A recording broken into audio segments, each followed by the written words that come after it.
Hello guys! نتمنى هاد الفيديو يلقاكم في أحسن الأحوال يا رب. مرحبا بكم مرة أخرى في الكليسة ديالنا، الكليسة اللي كنرجعو ليها باش نهربو شوية من الضجيج ونسمعو الصوت ديال العقل ديالنا.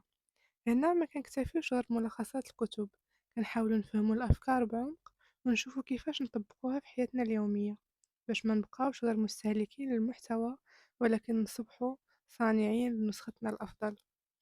في الوقت اللي فيه الإشعارات ما كتسكتش والتركيز ولا عملة نادرة والعقل ديالنا كيتشتت بين سكرول ما كيساليش ومهام كتبدل كل دقيقة.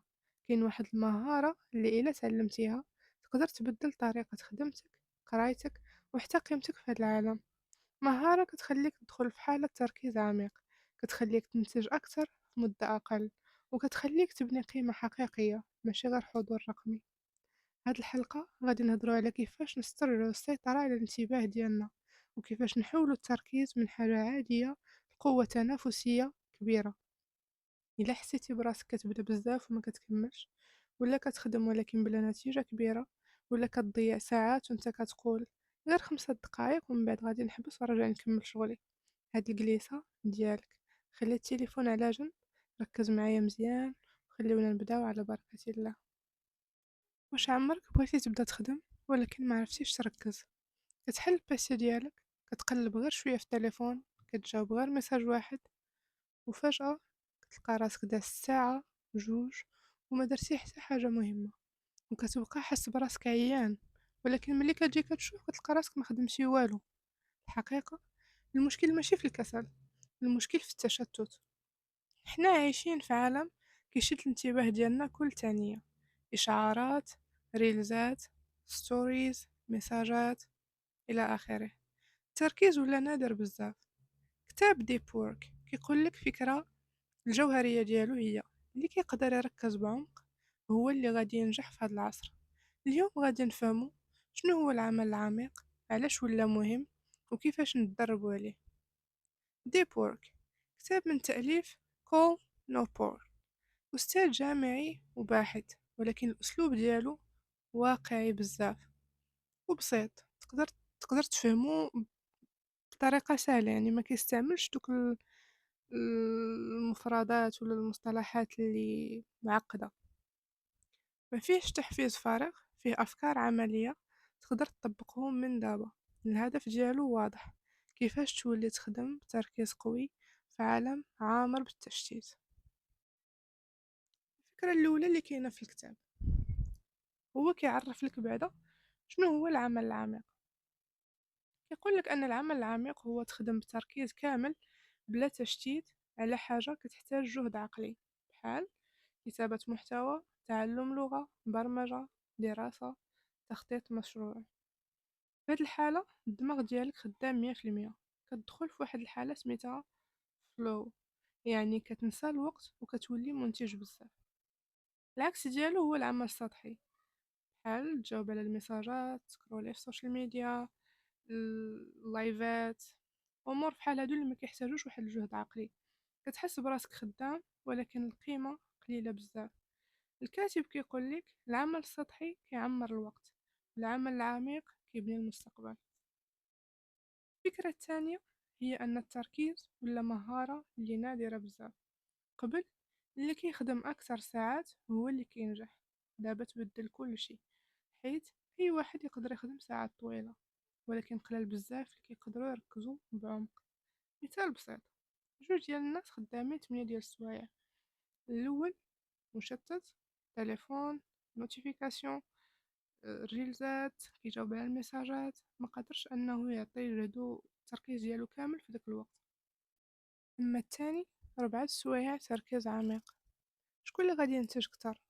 الثاني طبعا. لهذا الكاتب كيقول لك التركيز عملة نادرة، واللي عنده هاد العملة غادي يربح.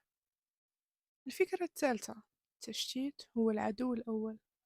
أكبر خطر على التركيز اليوم هو التليفون. إشعارات ماشي بريئة، كل نوتيفيكاسيون كتقطع التركيز ديالك، وحتى إلا رجعتي تخدم الدماغ كيحتاج وقت باش يرجع لنفس العمق. كاين دراسة كتقول إلا تقطع التركيز كتحتاج حتى ل20 دقيقة باش ترجع لنفس المستوى. تخيل شحال كتضيع في النهار كامل. مثال كندوزو منه كاملين في النهار: بغيتي تقرا 30 دقيقة، كيجيك ميساج كتجاوب، كتشوف ستوري، كتقلب شوية، بستي ورجعتي تقرا، ولكن التركيز نقص. هكذا كدوز ساعة والفائدة قليلة. الفكرة الرابعة اللي خديتها من الكتاب هي أن التركيز مهارة كتقدر أنك تدرب عليها. خبر زوين، التركيز ماشي موهبة، إنما هو مهارة تقدر تدربها بحال العضلة. كيفاش؟ تمرين بسيط، خدم 25 حتى 30 دقيقة بلا هاتف، ريح 5 دقايق ورجع. هاد التقنية سميتها بومودورو. مع الوقت كتولي تركز كتر، كتطول المدة وكينقص التشتيت. مثال، شي واحد بغا يكتب كتاب، إلا تسنى الحماس يمكن ما يكتب حتى سطر، ولكن إلا خدم ساعة تركيز يوميا في عام غادي يكون كتب كتاب كامل. الفكرة الخامسة من الكتاب هي دير طقوس للعمل ديالك. باش التركيز يولي سهل خاصك طقوس، يعني نفس الوقت، نفس المكان، ونفس الروتين. مثلا قهوة، موسيقى كالم، ومكتب منظم. الدماغ كيتبرمج دابا وقت التركيز. مثلا شي طالب كيقرا غير في المكتبة، مع الوقت غير كيجلس تما الدماغ كيدخل في وضع الدراسة، عكس الا قريتي في الفراش ولا حدا الهاتف، اوتوماتيكمون كيجيك النعاس، كتولي باغي تسكرولي، ندخل نشوف غير هاد الميساج جاني، هاد نوتيفيكاسيون، ستوريات، كتولي دوز واحد مورا واحد حتى ما كتبقاش عايق كاع بالوقت. فالطقوس ديال التركيز ديالك خاصهم يكونوا هما كيتعاودوا باش اوتوماتيكمون كتهيئ داك المسرح، ولا كتهيئ ديك البلاصه اللي انت غادي تقرا فيها ولا غادي تخدم فيها، الدماغ كيدخل في الحاله ديال التركيز.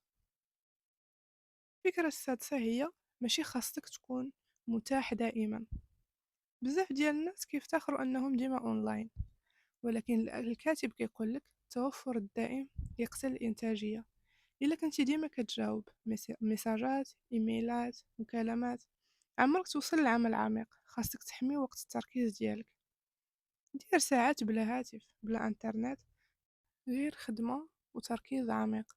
حتى 2 سوايع في النهار تقدر تبدل حياتك المهنية والدراسية، وأي جانب بغيتي تخدمو وتطورو في حياتك. يعطيه غير التركيز، وإن شاء الله غادي توصل لكاع داكشي اللي بغيتي. الخلاصة من هذا الكتاب، ديب وورك ما كيهضرش غير على الخدمة، كيهضر على القيمة ديالك في عالم مشتت. اللي كيقدر يركز كيولي نادر، والنادر مطلوب. القليل من الساعات المركزة أحسن من أيام كاملة مشتتة. التركيز كيصنع مهارات، كيصنع فرص، كيصنع مستقبل. إلا وصلتي حتى لهنا كنشكرك بزاف من القلب. إلا بغيتي محتوى هادئ كيقرب لك أفكار كتب عالمية بطريقة بسيطة وواقعية، مرحبا بك في القناة. دير لايك واشترك باش ما يفوتك حتى ملخص، وكتب لي في الكومنتير شحال قدرتي انك تركز اليوم، ولا التليفون داير فيك حالة. نتلاقاو في فيديو جديد وقراءة جديدة ان شاء الله. الله المعين.